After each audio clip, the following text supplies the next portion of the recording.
kapaglaom, mayong buntag na usab. Sa mga kapaglaom nga sa kanunayon gayod, nagasunod sa ato ang morning devotional homeward bound. Nga nining kabuntagon nga ang atong pagtuon karong Lunes, Agosto 23, giilohan kini ang Espiritu sa Dios o panagiusa diha sa iglesia. Makita nato sa Buhat chapter 2 verse 44, nagasaysay og nanag-ingon ang tanang na nagpanuo og ilang di panagiusahan sa pag-ambit ang tanang mga butang. Usa ka pulong ni Apostol Pablo nga naghatag nato og importansya sa kaimportante gayod sa panaghiusa. Si Kristo nagpahayag nga ang balaang influensya sa Espiritu kinahanglan magauban sa iyang mga sumusunod hangtod sa katapusan.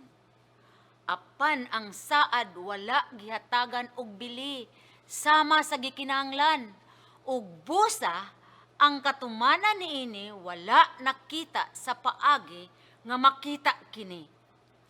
Ang saad sa Espiritu usa ka butang nga wala kaayo panumbalinga.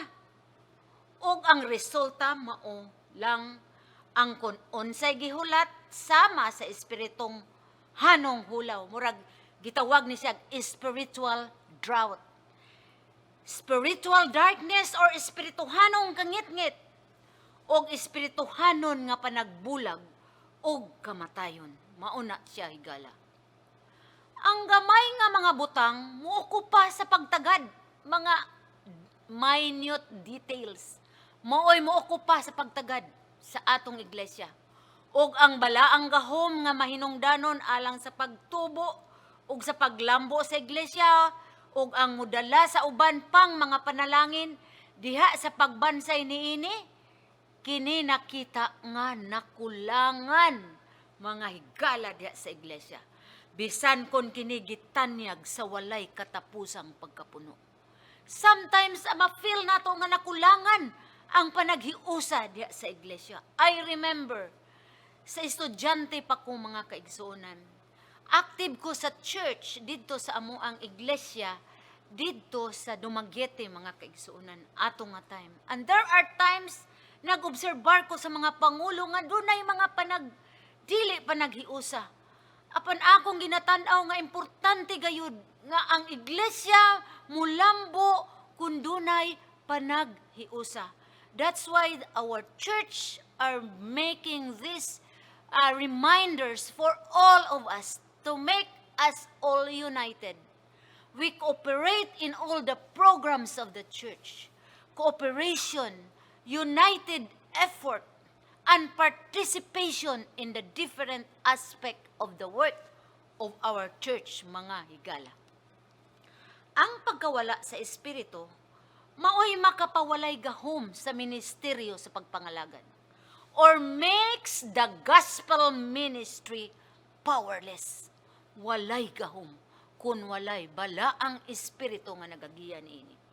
Ang nakatunan or our learning, our talents, talento, atong kahanas, matag kinaiyahan o nakuha nga gasa, mahimo nga maangko nato.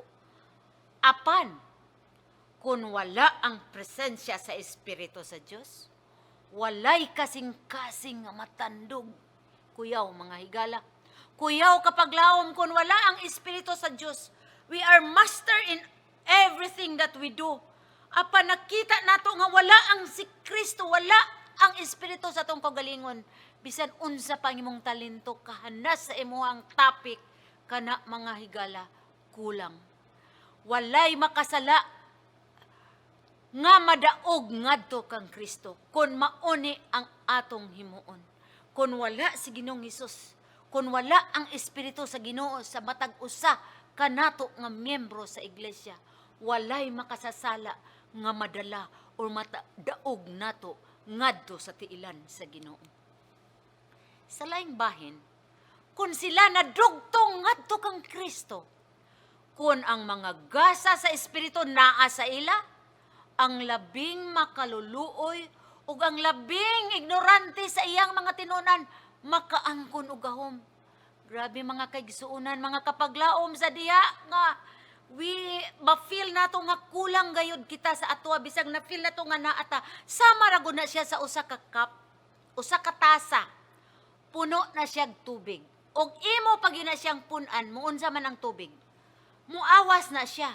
So ang angay natong himuon ingon nga mga miyembro sa iglesia, kuhaon nato ning sa sulod. Dayon pun-an nato ni aron masulod din ha ang tubig nga atong gibutang. So kuhaon nato ang pride, kuhaon nato ang ato ang ingon ta no kanang moingog holier than thou attitude og atong pun-an sa espiritu sa Ginoo og sa ingon ni ana makaangkon ta og gahom. Ingon si Mrs. White, even the most poorest and the most ignorant disciple or apostle at the time, makaangkon sila og gahom kun sila makigdugtong ngadto sa Ginoo. Ang Dios magahimo niini kanila nga alagianan sa nag-awas-awas nga panalangin gikan sa kahitasan. So ang formula mga kapaglaom, kita di ay makapaggamit sa balaang espiritu aron kita maggamit diya sa iglesia. I remember one time sa akong pagkapangulo ingon nga Women's Ministries Director sa una pagayod sa Western Mindanao Conference. There was one leader of the Women's Ministries. Ma'am, pwede na nga mulaylo lang sa ako sa akong katungdanan. Murag na feel man gud nako ma'am nga murag walay espiritu, murag walay gana, daghan kong problema ma'am. Problema sa panimalay, financial, daghan kaayo. Giampuan namo mga paglaom, nagampo kami. Ingo okay dili pud mi makapugos sa imo. So nilaylo siya for almost ingon siya mo sultira ko ma'am mo balik nako, but after that mga kaigsona wala kabtig bulan. Di balik siya sa ako, ma'am, murag kulang ang akong kinabuhi. Nga wala na ako gihatag ang akong tibuok nga maarangan alang sa pag-apil siyang buluhaton. Nabalik siya mga kaigsuan and she became one of the best leaders in the women's ministries of Western Mindanao. Ang binimyo, ingon ko ang Diyos, ingon diri saad sa Ginoo. Magahimo ni ining mga katawhan nga channel of blessing ug ang ilang blessing nagaawas-awas overflowing nga panalangin gikan gayud sa Ginoong mga higala. Ang kadasig ug kasibot alang sa Dios nagpalihok sa mga tinun-an aron sa pagsaksi ngadto sa kamatuoran uban sa dakong gahom sa diha nga naa ang balaang espiritu sa ilahang mga kasing-kasing. Dili unta nga kini nga kasibot makapalayo sa atong kasing-kasing uban ang determinasyon sa pagsugid sa sugilanon sa nagtubos nga gugma ni Kristo ug kaniya nga gilansang didto sa cross. Nag-ingon ni dili ba unta nga ang espiritu sa Dios moabot karon sa pagtubag sa matinud-anon ug mapinadayunong pag-ampo og mopuno kanato sa gahom alang sa pag-alagad. Mangutana kung ngano man mga miyembro sa iglesia, ngano man mga kapaglaw nga iglesia usay luya og walay espiritu. Mauna mga higala, mga kapaglaom, kay wala natong pasudla si Ginoong Hesus sa atong mga kinabuhi. Ang atong pagpangalagad mura lang og gitawag pa na sa kanog lip service ni ara. But deep inside, kulang. Dili ra sa ba ang atoa. We say we belong to the church, but we are not going to church regularly. We say sometimes you have to give your tithe, but we are not giving our tithe. We say we are active, but we are not active in the church. Ngano man, nga mangutana, nga ang iglesia luya o walay espiritu. Tungod kay wala nila hangyua ato gining pangayuon ang balang espiritu nga mosulod sa atong kinabuhi. Sa diha nga ang balaang espiritu magakontrol. Sa una-una sa mga miyembro sa atong iglesia, makita sa atong mga iglesia ang usa ka labing taas nga sumbanan sa pagsulti. Diha sa pagministeryo, in the ministry. Diha sa pagka-espirituhanon, kaysa makita karon ang mga miyembro sa iglesia mabag-o, mga kapaglaom. That's the term. Mabag-o. Pinaagi sa tubig sa kinabuhi. Og sa mga magbubuhat nga nagbuhat ilalom sa usa ka pangulo. Bisan si Kristo mo padayag sa ilang agalon diha sa espiritu. Diha sa pulong, diha sa buhat, ug mudasig sa usag-usa. Sa pagpadayon sa pagbuhat, diin kita nalambigit og nakaapil niini. Mga kapaglaom, mahimo kita nga mapinadayunon sa pag-apil sa buluhaton. Ug tungod niini aduna unyay himsog kanang healthy nga pagtubo sa panaghiusa diha sa iglesia with love ug gugma nga mo testimonya ug magapailang ngadto sa whole world nga ang Dios mipadala sa iyang anak aron mamatay alang gayud sa katubsanan sa mga makasasala. Ug ang balaang kamatuoran atong mapadako, ato na siyang mapadako, mga higala, mga kapaglaom.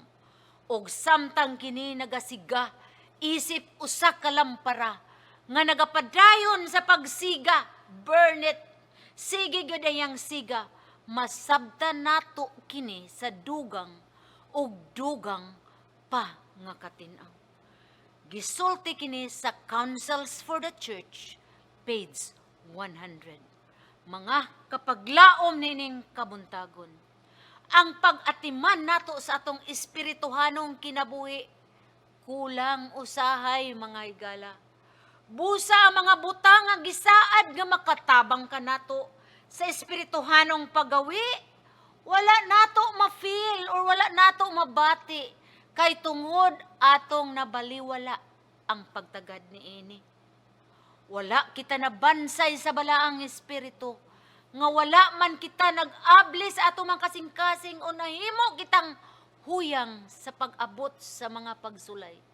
Dali ra kita mga pukan, mga kapaglaom. Gamay lang nga pagsulay, mapangdol kita. Di nataganan mo simba. Ang atuaw ta nga balang espiritu nias atong kagalingon. Busa nag-remind ang atong balasahon ining kabuntagon, ang atong homeward bound.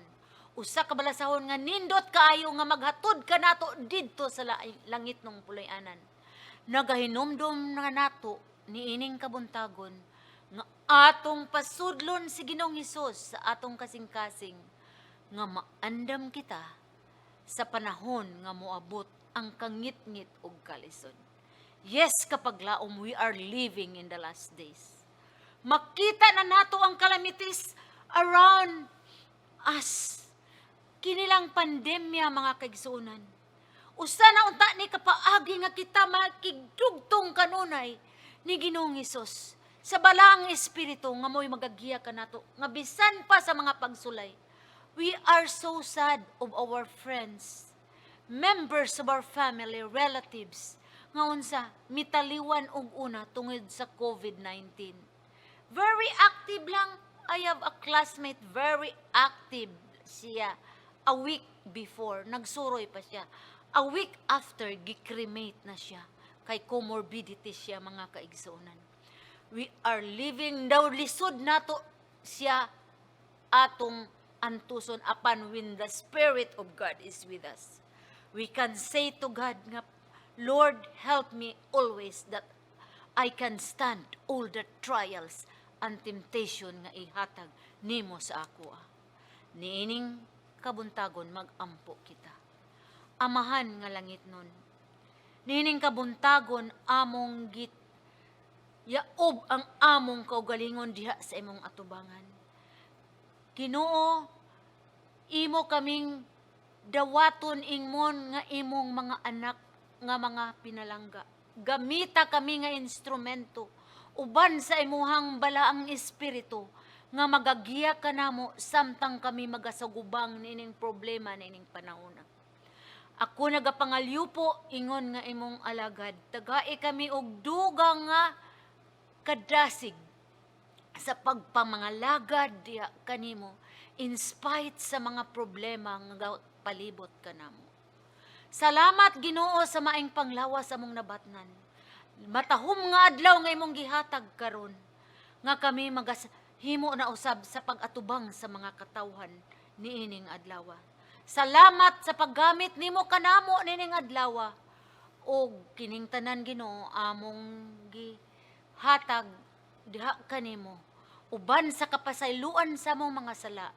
Kining tanan tungod sa ngalan ug gahom ni Ginoong Hesus nga among manluluwas. Amen.